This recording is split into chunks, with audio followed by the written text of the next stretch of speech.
Hi, I'm Sherry Stump. Thank you for joining me today. I'm reading from the devotional book, God's Amazing Grace by Ellen White. Today's reading is April 21, found on page 119. The title of today's devotion is Gives Life to the Soul.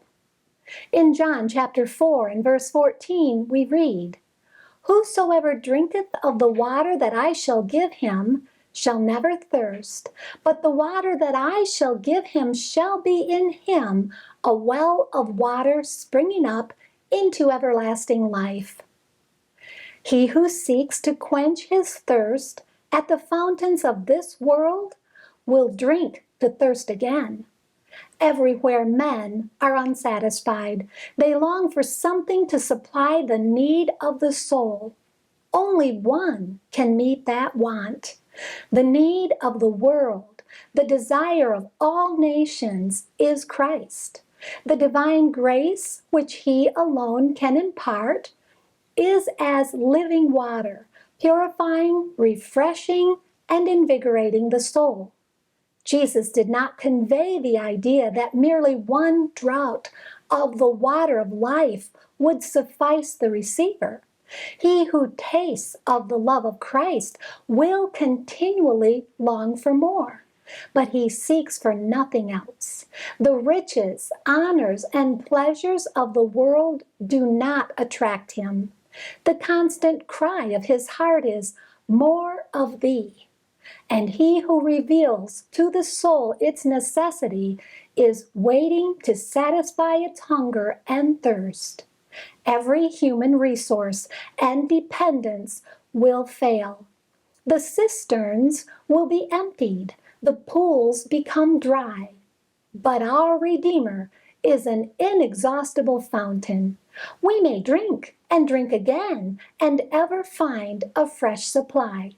He in whom Christ dwells has within himself the fountain of blessing. From this source he may draw strength and grace sufficient for all his needs. He who drinks of the living water becomes a fountain of life. The receiver becomes a giver. The grace of Christ in the soul is like a spring in the desert, welling up to refresh all, and making those who are ready to perish eager to drink of the water of life. The water that Christ referred to was the revelation of His grace in His Word.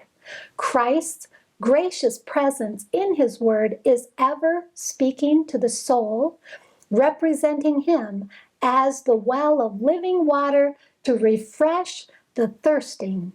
It is our privilege to have a living, abiding Savior. He is the source of spiritual power implanted within us, and His influence will flow forth in words and actions, refreshing all within the sphere of our influence, begetting in them desires and aspirations for strength and purity, for holiness and peace, and for that joy which brings with it no sorrow. This is the result of an indwelling Savior. Thank you for being with me today. Please join me tomorrow when we'll read about what it takes to make us holy. And may God bless you abundantly, above all you can ask or think.